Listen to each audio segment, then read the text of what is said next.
এই ভিডিওটা যদি 14 তারিখের আগে দেখেন আপনি খুব লাকি, কারণ আধার কার্ডে একটা গুরুত্বপূর্ণ আপডেট এসছে যেটা 14 তারিখের মধ্যে আপনাকে কিন্তু করতে হবে। আমি জানি এখন হয়তো আপনি কোনো ব্যস্ত আছেন, কোনো কাজ করছেন, হাজার কাজ থাকুক এই কাজটা আপনি করে নিন। কারণ কি, যেই কাজটা আজকের দিনে ফ্রিতে হয়ে যাবে কালকে হয়তো আপনার জন্য টাকাও লাগতে পারে। তাই আজকে একটুখানি সময় দিয়ে ভিডিওটা পুরো দেখে নিন। আপনার আধার কার্ডে ডকুমেন্ট আপডেট কি করে করবেন খুব সহজ পদ্ধতিতে বাড়িতে বসে। আপনার কাছে ফোন থাকলে ফোন দিয়েই করতে পারবেন। কি করে করবেন 1 মিনিট দেরি না করে চলুন দেখা যাক। দেখুন, তার জন্য আপনি চলে গেলেন আপনার ফোনের গুগলে গিয়ে সার্চ করবেন মাই আধার লিখে। মাই আধার লিখে সার্চ করলেই প্রথম যে ওয়েবসাইটটা আসবে এই জায়গায় ক্লিক করবেন। ক্লিক করতেই আপনি দেখবেন এইরকম ইন্টারফেস চলে এসছে আপনার সামনে।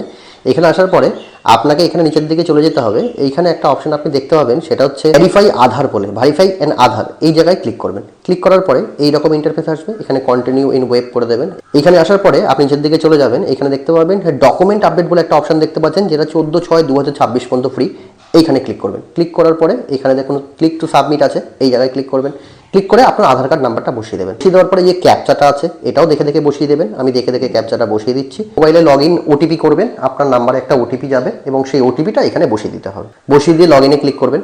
লগ ইনে ক্লিক করতেই আপনার সামনে দেখবেন এইরকম ইন্টারফেস চলে আসলো। এখানে বলেছে your Aadhaar need document update, kindly click here upload proof of identity and proof of address. সত্যি কথা বলতে আজকের দিন পর্যন্ত আমি নিজেরটা এখনো আপডেট করিনি, তাই আপডেট করাটা খুব জরুরি। আপনারাও দেখে নিন এবং আপনারাও আপডেট করে নিন। দেখুন এখানে ডকুমেন্ট আপডেট অপশনটা আছে, এই জায়গাটা ক্লিক করবেন। দেখুন এইখানে বলেছে ডকুমেন্ট আপডেট ফ্রি, তাই আপনি সমস্তভাবে নিচের দিকে যাবেন। এখানে নেক্সট আছে, নেক্সটে ক্লিক করবেন।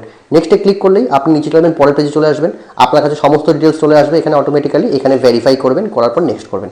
করার পরে আপনি চলে যাবেন পরের পেজে। দেখুন এখানে বলেছে আপনি যে কোনো টাইপের ফটো আপলোড করতে পারেন, মানে ডকুমেন্টের টাইপ পিডিএফ হতে পারে, পিএনজি হতে পারে, জেপিজিও হতে পারে।